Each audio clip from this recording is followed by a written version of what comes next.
این کلید پاور دستگاهتون هست. با این دکمه دستگاه رو خاموش و روشن کنید. یه سلکتور دارید که قابل چرخش هستش. برای انتخاب یکی از این گزینه‌ها برای شستشوی لباس انتخابتون باید بر اساس جنس لباستون باشه. گزینه اولتون اکو 4060 شستشوی اکونومی و اقتصادی یا کم مصرف ماشین هست. برای انواع اقسام پارچه ها میتونید استفادهش کنید. گزینه دوم کاتنز هست برای لباس‌های نخی، سفید و کتونی. گزینه سوم سینتتیک بهترین برنامه‌تون محسوب بشه، میتونید همه پارچه‌ها رو با هم مخلوط بشورید. گزینه چهارم دلیکیت هست برای لباس‌های زنانه، تور و گیپور و حریر و پارچه مجلسی. گزینه بعدی وول و سیلک برای پارچه پشمی و ابریشمی. گزینه بعدی سیستم استیم یا بخارشوی دستگاه است. نیازی به شوینده نداره. کاربردش هم برای باز کردن چروک لباس تمیز هست و از بین بردن بوی بد لباس، یعنی عملا برای لباس کثیف نیست. گزینه بعدی اوکو پاور هست برای پارچه‌های آستردار. برنامه بعدی بیسمین یا همون کویک واش سریشور ماشین هست برای لباس‌های کم چرک. گزینه بعدی آوتدور برای لباس‌های محیط جنگل و کمپ و کوه، در اصطلاح شلوگلی شده باشه. گزینه بعدی هم داوت برای پتوی مسافرتی. اینا شد برنامه‌هاتون. طبق آموزش یکیشو انتخاب کنید. خب بعد از انتخاب برنامه دمای آب رو میتونید با کلید تمپریچر کنترل کنید. دور خشک‌کنم با کلید اسپین. این دوتا رو خودش تنظیم میکنه توی هر برنامه مناسب با جنس لباس. شما اگه مایل بودید میتونید عوضش کنید. اگر روی لباساتون لکه دیدید کلید استنز رو فعال کنید. عکس لباس و لکه اینجا ظاهر میشه. عملیات لکه‌بری براتون انجام میده. اگر خواستید یه پیش شستشوی 20 دقیقه‌ای داشته باشید برای تمیزتر شدن لباسا، یه بار دیگه استنز رو بزنید. کلید پریواشتون فعال میشه. یه بار دیگه بزنید میتونید دوتاشو با هم داشته باشید، هم لکه‌بری هم پیش شستشوی.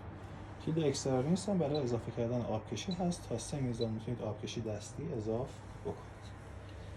کلید دیلی استارت ساعت استارت عقب میندازه. از 2H استارت کنید ماشین 2 ساعت بعد کار میکنه.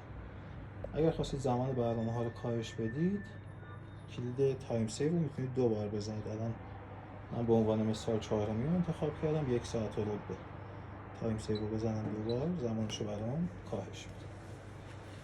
خب اگه عجله هم داشتید که 20 دقیقه جدا خودتون دارید. خب توی کلید آپشن هم 3 تا گزینه دارید. آپشن رو بزنید اگر رو رینس اوندی باشه 30 دقیقه آبکشی جدا دارید. رو اسپین اوندی 12 دقیقه خشک‌کن جدا. یا رین اوندی هم میشه تخلیه استراحتی.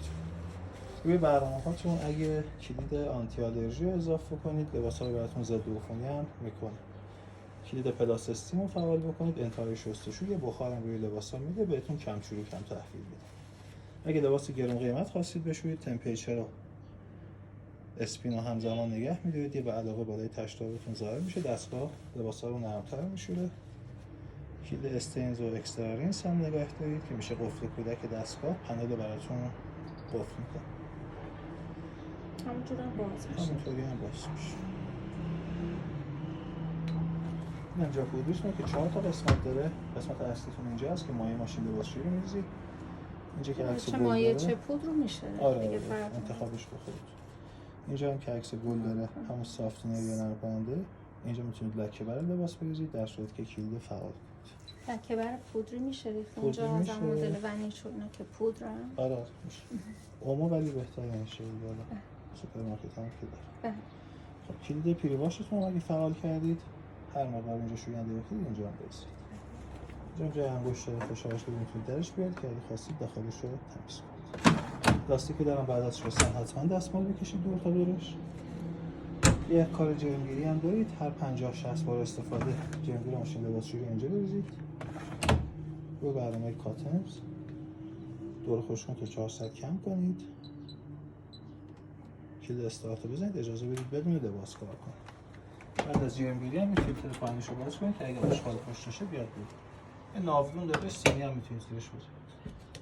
با چرخش درش بیارید. بعد از خارج شدن آب و کثیفیش میتونید دوباره بذارید سر جاش و صفرش.